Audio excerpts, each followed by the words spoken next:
Hey guys, I'm Marissa and welcome back to my channel. I recently did a Q&A for you guys and you were asking for a part 2, so today I'm sitting down to answer more of your questions. So I put out a Q&A on Instagram, which I actually do pretty frequently. So if you're not following me there, definitely follow me at Marissa Lyda. I'll leave it right here on the screen so you can check it out. And maybe your question will be answered next time in the next Q&A. So I have more questions to share in regards to family and motherhood, personal questions, and also money. So let's get into it. First off, how do you deal with mom shamers? You guys, I was not at all prepared for how many mom shaming comments I'd get once I had a baby. I get some really nasty messages on Instagram sometimes about what I should or shouldn't be doing for my son, Peter. And with that, I just have to remind myself that what strangers are seeing from me on social media is this tiny little bit of my life, and the people whose opinion I really trust and value is going to be that of my true friends who wouldn't say those sorts of things. So that's just what I have to remind myself, and that also goes along with just like anytime I get nasty comments on YouTube, because I get those as well. It's just reminding myself like they don't know like the full picture, and I get a ton of you guys who send me like the sweetest, nicest comments, and I'd say that for every one mean comment, I get 99 nice ones. So I'm very grateful for that. But I just have to remind myself that they don't know the full story, and I will look to like my true friends to speak to me and my character. So that's what I have to do in regards to those mom shaming comments, and I just don't engage with those. I just don't respond because I don't have the time or the energy to deal with it. Do you still do night feedings? If not, when did you drop it? So we moved Peter to his own room right before 5 months, and when we did that, that was like amazing for all of us. We all slept so much better, and then Peter was actually fully sleeping through the night, so I wouldn't wake him up to feed. It was only if he woke up, and I think there's been maybe like 2 nights since, and he's almost 7 months old, that I've had to go in and like feed him in the night. And mostly it's during like if he's like teething or having like a rough time, then I'll try and comfort nurse. And during that, I would just try and nurse for like a short amount of time, so that he was wanting to get in his calories during the day, so we weren't like reverse cycling to where he would want to eat at night and not during the day.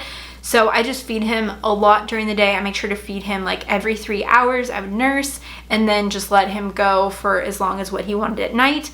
And obviously this is different depending on your baby, and so talk to your pediatrician about when you can drop night feedings. So we did follow our pediatrician's guidance and then just let Peter like go for however long he needed. But yeah, so I'd say that it was right around like 5 months. During that time, we though still were doing a dream feed, which is like I'd put Peter down at 7 and then I would go in at like 10 and feed him right before we went to bed. That would be like the longest stretch.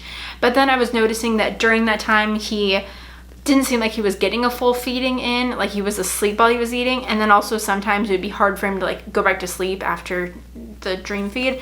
So we just stopped it and saw how it went, and he actually still just slept through the night. So I think we dropped the dream feed around like a little before 6 months. And so now I do actually pump before bed so that I don't feel engorged when I wake up, and that then too, it's nice to have extra milk in the fridge for mixing in with like baby cereal and things like that. So that is our new nighttime schedule. Why did you choose to make all of your baby food instead of buying? Props to you for doing it. It's honestly really not that hard, and I was so nervous about the whole thing in the beginning, so I actually bought a pack of like Gerber baby food, like their first food set. It was like a set for fruits and a set for vegetables, and we did that so that I could kind of like understand what we were supposed to be doing.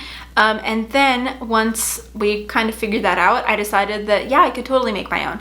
So I bought this thing called the Baby Cook. It's a machine. I'll link it below. I love the thing. And so now I make all of his purees with that machine, and basically I just take fruits or veggies and cut them up, put them in the machine. It steams them, and then it also purees it. So it is so easy. It's so easy. So I would highly recommend the Baby Cook if you're wanting to make your own baby food at home. It's also then so cheap because you can buy like a couple carrots, which is like dirt cheap, make your own baby food, and then I put it like in the freezer in portion sizes to then make for Peter later. Have you been able to join any mom groups? Having a pandemic baby is so isolating for me.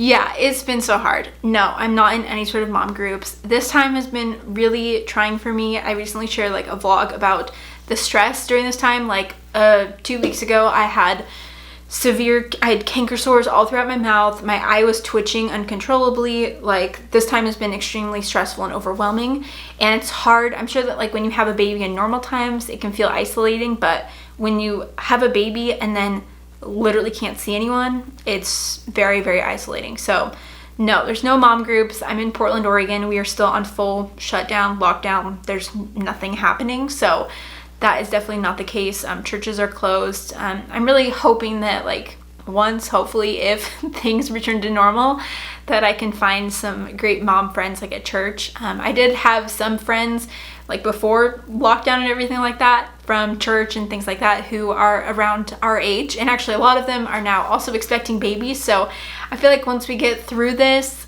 I know we'll get through this. It's just hard for me to see the light at the end of the tunnel. But once we get through this, like all of my friends are going to have all their babies and it'll be fun to get together. And right now too, I am trying to make it a priority to like FaceTime call with friends, because I feel like that is better than just texting them during the day. Like, it gives me more of a connection. So that's something that I definitely want to do more often. What is the one thing you wish you did different with Peter when he was a newborn? I don't know if it's anything that I wish I would have done different, but maybe just had a different mindset of knowing that like things will get better. And I feel like when I have my second kid, it'll be so much easier, especially like having a baby at the height of the pandemic was just really, really difficult, like having a newborn during that time. And I was just really emotionally overwhelmed. I cried most of the day.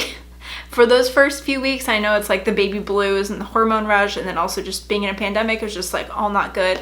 But we really struggled with feeding at the beginning. Peter had some issues when he was born, and we were struggling with like his latch and suck. And so I just like felt like a failure that it wasn't working out, and I just sat at home and like cried that it wasn't working out and that things were so hard. And so I feel like just telling myself like it'll get better, even when you're in the midst of it, it feels like it's not going to get better, but it will. So I feel like it's not something that I would have done different, but more just had like a different outlook on it, to know that it's hard now, but things will get better. How did you decide on appropriate life insurance? So we actually followed Dave Ramsey with this. I know I shared that we followed him in some regards and not in all, but we decided to follow his guidance on this, which I think he says to do 10 times your annual income with life insurance. So that is what we did for myself and my husband, Jacob.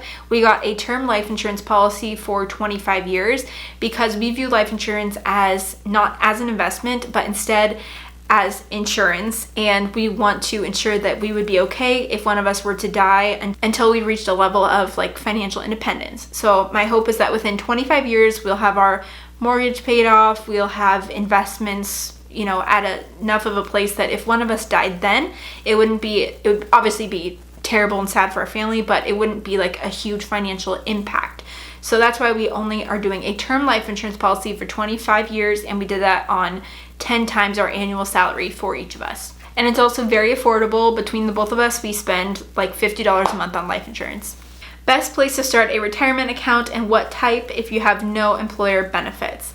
So if it were me, I would open up a Roth IRA. So my husband and I each have a Roth IRA, and we also have a 401k through our employer, but we put in our 401ks what we needed to get the employer match, and then we went and filled up our Roth IRA. So the limit for the Roth is $6,000 a year, and so we opened up one for me and one for my husband, Jacob.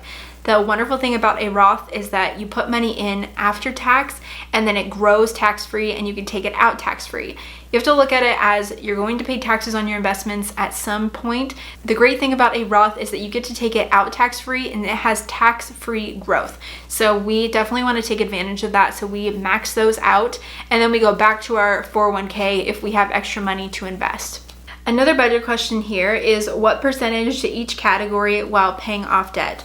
So there's one budget method that you can look into doing, which is based off of percentages, which is the 50-30-20 budget. So 50% to go towards your needs, 30% towards your wants, and 20% towards a financial goal like paying off debt or savings. But honestly, I will say that I think 20% is pretty low, and if you really want to work on paying off debt, you can really trim out a lot of those wants and focus a lot more on putting that extra money towards your debt. When we are in the season of paying off debt, I think we put almost like 35 to 40% to debt each month. Where in the world is a place you've always wanted to visit? I would love to go to Europe. I have only been out of the country to Mexico and Canada. I did take a cruise and we stopped in Jamaica, but I just was in like the little touristy little part of Jamaica. So I would love to be able to do more international travel. Going to Europe would be awesome. I also would love to explore more of the United States. I haven't really been to the South besides like Florida, so I would love to go like visit the South. I think there's so many parts of our own country that I would love to experience. As we, have been in quarantine for now 9, almost 10 months, definitely dreaming of all the places that we can go. And I've talked to Jacob of like, when this is done, we're gonna go somewhere every month. Like, we've been saving money in a vacation fund, but haven't used any of it. So I wanna go to Hawaii. I wanna take Peter to Disneyland. I wanna go to the Florida Keys, wanna go to Nashville, New York at Christmas time. And we're gonna be doing all of those things. How do you and your husband divide up responsibilities? That's a great question. I'm very grateful that Jacob is a huge help for our family and our household. And I think that we just both have the mindset of like, we're both working and contributing financially to the household. Like, since I do have my business, even though I am like a stay-at-home mom with Peter and I'm in charge of watching him like during the day, I also work on my business, and then Jacob is working from home during this time, but he works as well. So because I am doing more of like hanging out with Peter and working as well, Jacob actually does the majority of our household chores. I have never cleaned the bathrooms here. Never cleaned them. Jacob's cleaned them. He started that when I was pregnant and has continued to do so. He cleans the bathrooms every time. So I definitely am really grateful to have such a supportive spouse who is engaged in like the day-to-day of the household. So I think that's all of the questions that I'm going to be answering today. So thanks so much for joining for this Q&A part 2. I hope that you guys enjoyed it. Don't forget to give this video a thumbs up if you did, and subscribe to my channel so you won't miss any new videos, and I'll look forward to seeing you guys in the next one. Bye.